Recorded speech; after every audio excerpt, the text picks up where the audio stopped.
It's Saturday morning cartoons, and it's a beautiful, if you can see it out there, it's a beautiful sunny day in Sacramento. It's not that warm, but it's very pleasant. I even got out my summery straw hat here for my walk. Anyway, I'm going to share with you something.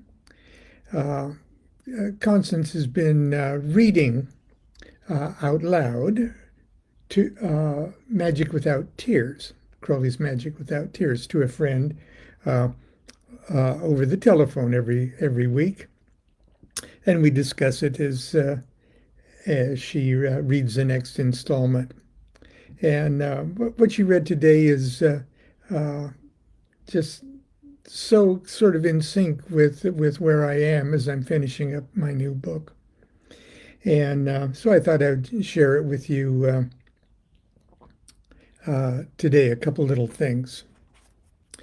Uh, I'm just going to show you a couple tarot cards while I do it. And the first one is this Tree of Life with the Tarot of Ceremonial Magic trumps on the paths there. This card comes with the new edition or the newest edition of Tarot of Ceremonial Magic, the one with the Fool on the cover. And so, well, it'll be self-explanatory, I hope. Every standard 78 card deck, no matter how awesomely beautiful or whimsically silly the artwork may be, is by virtue of its fundamental structure genetically, and that's not a typo there, genetically linked to all other decks by a golden thread of the shared harmonies of numbers. These numbers aren't merely mathematical factors or abstractions. They're living entities, dynamic instruments of consciousness that are working hard right now in your life and in the universe around you. From microsecond to microsecond, these celestial numbers maintain the fabric of space-time and are perpetually creating, sustaining, and destroying universes and existences. Numbers are the programming code of the creation and continuity of existence itself.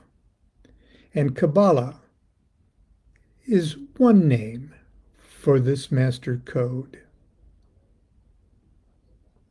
Cabala provides the building code for your house of cards. And Tarot's 78 cards are the educational flashcards of Cabala. And here's what Crowley had to say. That was quoting DuQuette there. Okay. Crowley says, in Magic Without Tears, wrote probably pretty late in his life when he was starting to make sense of certain things. Okay. There is no better way of training the memory than the practice of Holy Cabala. The whole mechanism of memory depends on joining up independent data. You must go on adding a little to little, always joining the simple impressions by referring them to others, which are more general, and so on until the whole of your universe is arranged like the brain and the nervous system. This system in fact becomes the universe. When you've got everything properly correlated, your central consciousness understands and controls every tiniest detail. But you must begin at the beginning. You go for a walk, And the first thing you see is a car. That represents Atu 7. The chariot, referred to as Cancer. Then you come to a fishmonger. Not in this neighborhood you don't, but then you come to a fishmonger and notice certain crustacea, very malacostomos. Talking about crabs and shrimp and shit like that, I think. This comes under the same sign of Cancer. The next thing you notice is the amber-colored dress in Swan and Edgar's. I'm sure that's some kind of a shop of some kind. And there's the amber-colored dress. Also the color of Cancer in the king scale. And in the little box in the center of every one of the trumps, the top section is always the king scale of color. And the bottom section there with the Cancer symbol is always the queen scale of color. Okay, now you have a set of 3 impressions, which is joined together by the fact that they all belong to the Cancer class. Experience will soon teach you that you can remember all 3 very much more clearly and accurately than you could any one of them singularly. You have not increased the burden on your memory, but diminished it. What you say about tension and eagerness, okay, this is in the letter that somebody has written. They wrote about tension and eagerness and haste. What you say about tension and eagerness and haste is very true. See the Book of the Law, chapter 1, verse 44. For pure will, unassuaged of purpose, is delivered from the lust of result, is every way perfect. Pure will is every way perfect. But the comma makes it pure will, unassuaged of purpose, delivered from the lust of result, is every way perfect. This, from a practical point of view, is one of the most important verses in the book. The unusual word unassuaged. And when I first read this chapter out loud in front of Grady McMurtry and Phyllis Seckler, I said, unassuaged. And Grady stopped and said, unassuaged. I remembered that. Okay, that was impressed on my memory. Okay, back up. From a practical point of view, this is one of the most important verses in the book. The unusual word unassuaged is very interesting. People generally suppose that will is the slave of purpose, that you cannot will a thing properly unless you are aiming at a definite goal. But this is not the case. Thinking of the goal actually serves to distract the mind.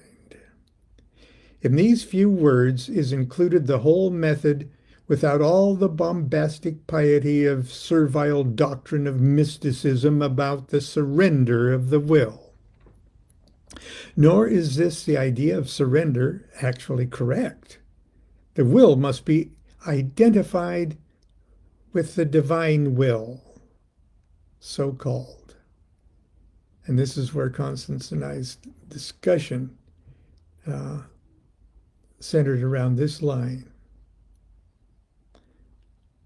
The will must be identified with the divine will, so-called. One wants to become like a mighty flowing river, which is not consciously aiming at the sea, and is certainly not yielding to any external influence. It is acting in conformity with the laws of its own nature, with the Tao. One can describe it, if necessary, as, quote, passive love, unquote. But it is love, in effect, raised to its highest potential. We come back to the same thing when passion is purged of any, quote, lust of result. It is irresistible. It has become law. I can never understand why it is that mystics fail to see their smarmy doctrine of surrender actually insists upon the duality with which they have set to abolish. I certainly have no intention of, quote, holding you down to, quote, a narrow path of work or any path. All I can do is help you to understand clearly the laws of your own nature so that you may go ahead without extraneous influence. It does not follow that a plan that I have found successful in my own case will be any use to you. That's another cardinal mistake of most teachers. One must have become a master of the temple to annihilate the ego. Most teachers, consciously or unconsciously, try to get their others to follow in their own steps. I might as well dress you up in my cast-off clothing, in the steps of the master, at the feet of the master steward. I'm not sure what that parenthetical side comment was. Please observe that please observe that the further you get on, the higher your potential. The greater is your tendency to leak or to even break the containing vessel. I can help you by warning you against setting up obstacles, real or imagined, in your own path, which is what most people do. It's almost laughable to think that the great work consists merely of, quote, letting her rip. But karma bumps you from one side of the toboggan slide to the other until you come into the straight. There's a chapter or two in the Book of Lies, and he looks it up and he finds it, chapter 22. O thou that setteth out upon the path, false is the phantom that thou seekest. When thou hast it, thou shalt know all bitterness, thy teeth fixed in the Sodom apple. Thus hast thou been lured along that path, whose terror else had driven thee far away. O thou that strideth upon the middle of the path, no phantoms mock thee. For the stride's sake thou stridest. Thus art thou lured along that path, whose fascination else had driven thee far away. O thou that drawest toward the end of the path, effort is no more. Faster and faster dost thou fall. Thy weariness is changed into ineffable rest. For there is no thou upon that path. Thou hast become the way. Okay, that's our Saturday morning cartoons, complete with audio visuals. I'll see you tomorrow I know that sounded like Sunday school right there. Lon preaching Crowley away there. But anyway, enjoy your Saturday. I hope it's as pleasant as it is here, wherever it is you are. And I'll see you tomorrow. I'm going to pick up my computer, go back into the living room, and work. Till tomorrow, continue to be good to yourself, be good to each other. Do what thou wilt shall be the whole of the law. Love is the law. Love under will.